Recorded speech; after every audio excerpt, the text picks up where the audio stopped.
परभणी जिल्ह्यातील सेलू येथे हज यात्रेसाठी जाणाऱ्या भाविकांसाठी एक दिवसीय मार्गदर्शन शिबिराचं आयोजन करण्यात आलं होतं।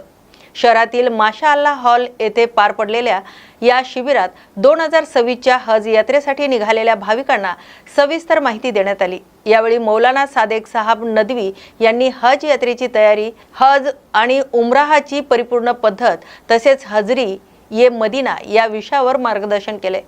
कार्यक्रमाच्या अध्यक्षस्थानी हाजी मौलाना सादेक नदवी होते, तर मौलाना खाजा, मौलाना शफी, मौलाना वहाब नदवी आणि मौलाना मुफ्ती मुसाब यांची प्रमुख उपस्थिती होती। सेलू तालुक्यातून यंदा सुमारे 25 भाविक हज यात्रेसाठी जाणार असून त्यांनी या शिबिराचा लाभ घेतलाय। या मार्गदर्शनामुळे भाविकांची यात्रा अधिक सुकर होणार असल्याचं सांगण्यात आलंय। परभणी जिल्ह्यातील पूर्णा तालुक्यातील ताडकळस येथे आशा सेविकांसाठी ग्राहक संरक्षणाबाबत मार्गदर्शन कार्यक्रम आयोजित करण्यात आला। प्राथमिक आरोग्य केंद्रात पार पडलेल्या या कार्यक्रमात डॉक्टर विलास मोरे यांनी आशा सेविकांना ग्राहक म्हणून आपले हक्क आणि कर्तव्याची सविस्तर माहिती दिली। अखिल भारतीय ग्राहक पंचायत पूर्णा तालुका शाखेच्या वतीने जागतिक ग्राहक दिनानिमित्त हा ग्राहक जागरण उपक्रम घेण्यात आला होता। यावेळी जिल्हा अध्यक्ष गुलाबराव शिंदे, तालुका अध्यक्ष जनार्दन आवरगंड, गंगाधर कान्हेकर, सलीम सय्यद आणि आशा होनमाने यांची उपस्थिती होती। तर डॉक्टर मोरे यांनी खरेदी वेळी पावती घेणे, उत्पादनाची मुदत तपासणे, गुणवत्तेची खात्री करणे तसेच फसवणूक झाल्यास ग्राहक संरक्षण कायद्याअंतर्गत तक्रार करण्याबाबत मार्गदर्शन केले। ग्राहक जागरूक झाला तरच बाजार व्यवस्था पारदर्शक राहते असं मत त्यांनी व्यक्त केले।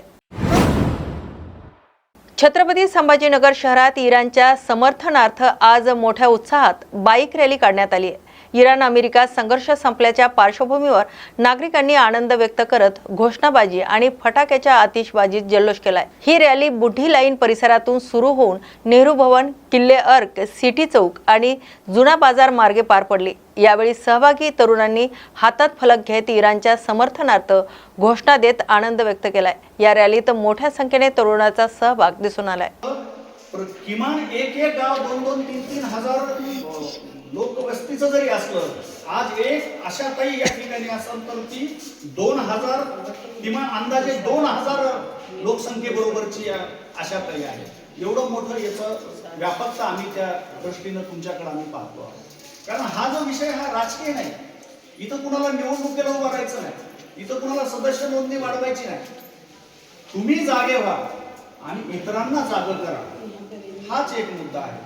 मग याच्यासाठी ज्या यंत्रणा काम करतात त्या यंत्रणा, शासन स्तरावरच्या काम करणाऱ्या ज्या यंत्रणा आहेत त्या पूर्ण यंत्रणा लोकांपर्यंत गेल्या पाहिजे। तुम्ही फक्त आरोग्याच्या अँगलनं जरी काम करत असतील पण शासकीय काही योजना अशा आहेत की तुमचं जर कुठं शोषण झालं, तुम्ही ग्राहक म्हणून आता तुमच्यातली एखादी महिला जर कुठं साडी खरेदी करायला आणि तिथलं त्याच्यात तिचं जर फसवणूक झाली तर मग तिने काय केलं? ती हे सगळे अवेअरनेस, मग शासकीय यंत्रणा कोणत्या आहेत, त्या योजना कोणत्या आहेत, न्याय व्यवस्था कशी आहे, त्या सर्व गोष्टी तुम्ही त्या ठिकाणी गेल्या पाहिजेत। त्याच्यासाठी हे जागतिक ग्राहक दिनाच्या निमित्तानं, वास्तविक त्या निमित्तानंच कार्यक्रम घ्यावेत असं नाही। 12 महिने तुम्ही विविध अँगलनं कार्यक्रम घेऊ शकता। जनजागृतीचा कार्यक्रम हा फक्त त्या निमित्तानंच करावा असं नाही। ते निमित्त याच्यासाठी असतं की किमान त्या दिवशी तरी लोकांमध्ये ते अवेअरनेस व्हावा। जसं आपण आपल्या वडिलांची पुण्यतिथी करतो की नाही, आपण संत ज्ञानेश्वर महाराजांचं समाधी सोहळा करतो, तुकाराम महाराज गीत तयार साजरी करतो, वेगवेगळ्या राष्ट्रीय आता डॉक्टर बाबासाहेब आंबेडकरांची